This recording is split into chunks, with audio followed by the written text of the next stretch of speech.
Assalamualaikum warahmatullahi wabarakatuh. Perkenalkan, nama saya Melisa Fitri, NIM 2019-61042. Baiklah, saya akan menjelaskan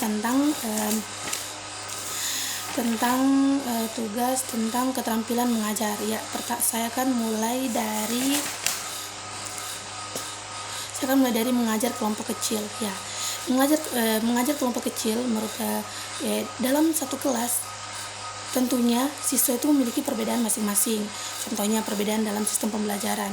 Ada siswa yang pengetahuan cepat, ada pengetahuan tinggi, ada siswa yang pengetahuannya sedang, dan ada siswa yang pengetahuannya rendah. Dengan ada perbedaan-perbedaan ini, guru dapat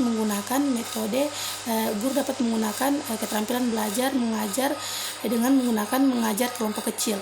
Dengan menggunakan mengajar kelompok kecil ini, guru dapat mengendalikan dan dapat mengetahui tentang bagaimana kondisi dan dapat menilai bagaimana siswa-siswanya. Kan setiap siswa memiliki perbedaan masing-masing. Dengan adanya mengajar kelompok kecil ini, guru dapat lebih mudah mengontrol dan dapat lebih mudah untuk membaca dan menilai bagaimana kepribadian siswanya.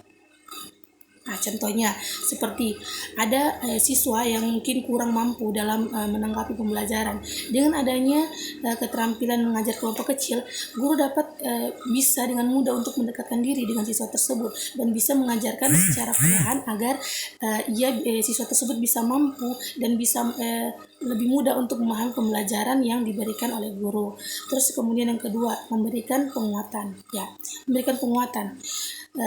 Kemampuan guru dalam memberikan respon terhadap perilaku siswa dalam kegiatan belajar mengajar agar siswa terdorong untuk meningkatkan perilaku positif tersebut. Contohnya ada siswa yang ahli dalam bidang musik, agar ia bisa mengembangkan dan bisa terus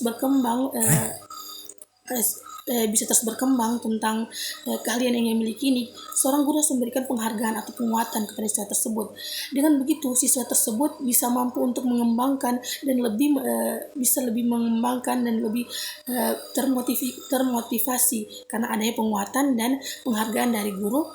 Siswa dapat termotivasi dan dapat penguatan dan dia bisa melakukan pengembangan tentang kemampuan yang ia miliki. Terus yang ketiga, memimpin diskusi kelompok kecil. Guru dituntut untuk bisa mengatur jalannya diskusi agar dapat berjalan dengan baik. Pada dasarnya, diskusi merupakan metode pembelajaran yang mengupayakan bagi semua siswa untuk proaktif dalam berpikir, dalam mengucapkan pendapat. Selain itu, guru sebagai pembimbing diskusi kelompok kecil harus menyiapkan berbagai persiapan agar diskusi bisa berjalan dengan baik. Adapun persiapannya itu memiliki topik diskusi yang menarik, terus kemudian perumusan masalah yang mengandung jawaban kompleks, terus kemudian memberi pengetahuan awal yang melatar belakangi topik diskusi, serta menentukan besar anggota kelompok dan penataan tempat duduk. Contohnya seperti dalam satu kelas, guru memimpin jalannya diskusi kelompok kecil ini. Dalam diskusi kelompok kecil ini, guru lebih mudah untuk melihat keaktifan para siswa. Mana siswa yang mudah untuk memahami dan mana siswa yang memang sulit untuk memahami. Dengan adanya memimpin diskusi kecil juga ini, guru dapat melihat keaktifan siswa dan dapat melihat ketajaman pemikiran siswa. Contohnya seperti rumusan masalah yang mengandung jawaban yang kompleks. Dengan adanya perumusan masalah yang mengandung jawaban yang kompleks, siswa peserta didik pasti akan mengungkapkan pendapat referensi yang mereka miliki, dan pasti di dalamnya akan ada perdebatan yang dibuat karena adanya rumusan masalah yang mengandung jawaban yang kompleks tersebut. Kemudian keempat, mengelola kelas.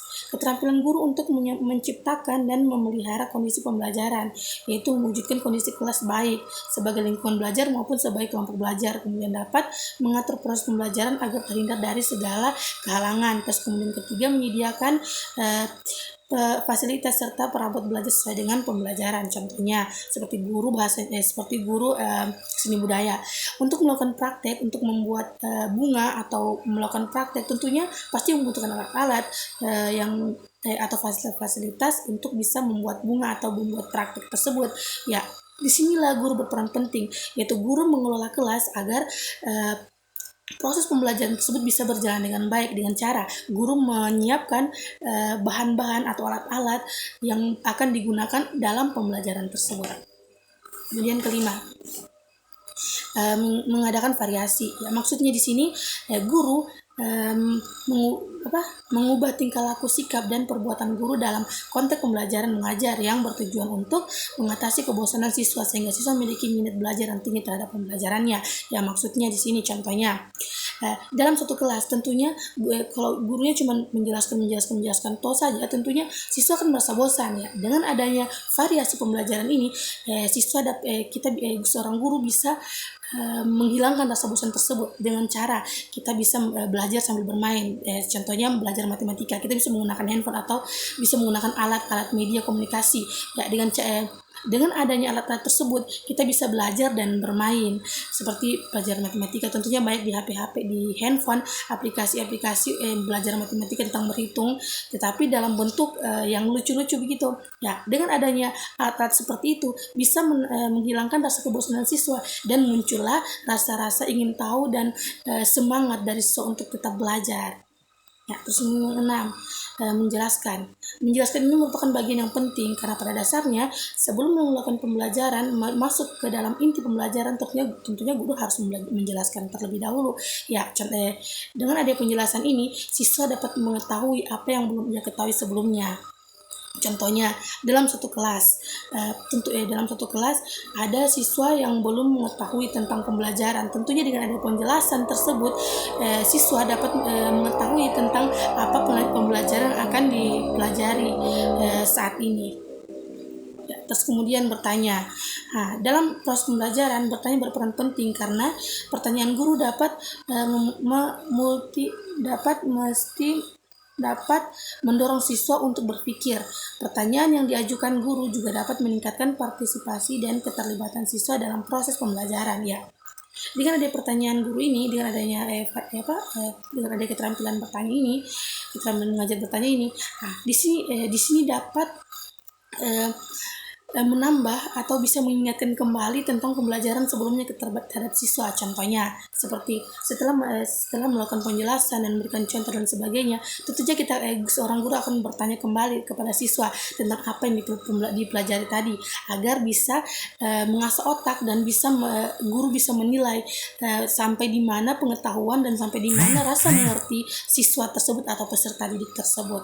Dan terakhir, melakukan pembuka dan menutup pembelajaran. Ya, membuka pembelajaran, bagian yang kegiatan yang dilakukan oleh guru untuk mempersiapkan dan mengambil perhatian siswa. Hal ini agar siswa berpusat pada guru dan hal-hal yang dipelajari. Ya, contohnya pada saat untuk mulai pembelajaran, tentunya kita akan seorang guru harus masuk, mengucapkan salam, terus kemudian mengabsen, terus kemudian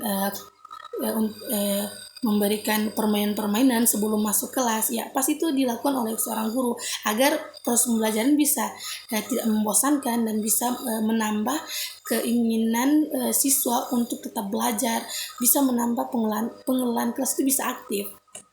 Ya, terus kemudian penutup pembelajaran. Ya, tentunya setelah pembelajaran selesai semua, tentunya pasti guru akan menutup pembelajaran ya dengan cara tentunya akan mengevaluasi atau memberikan pertanyaan kepada siswa tentang pembelajaran yang telah dipelajari tadi. Ya, disinilah guru bisa mengukur sampai di mana pengetahuan dan sampai di mana siswa mengerti tentang pembelajaran yang telah dilakukannya tadi. Ya, dan kemudian setelah melakukan pertanyaan, bisa juga guru memberikan tugas atau lain sebagainya, kan terserah dari gurunya saja. Dan kemudian tentunya yang terakhir membaca doa sebelum pulang, ya pasti dipimpin oleh ketua kelas. Ya, baiklah, terima kasih. Itulah jawaban dari saya. Lebih dan kurangnya mohon dimaafkan. Wabillahi taufiq wal hidayah. Assalamualaikum warahmatullahi wabarakatuh.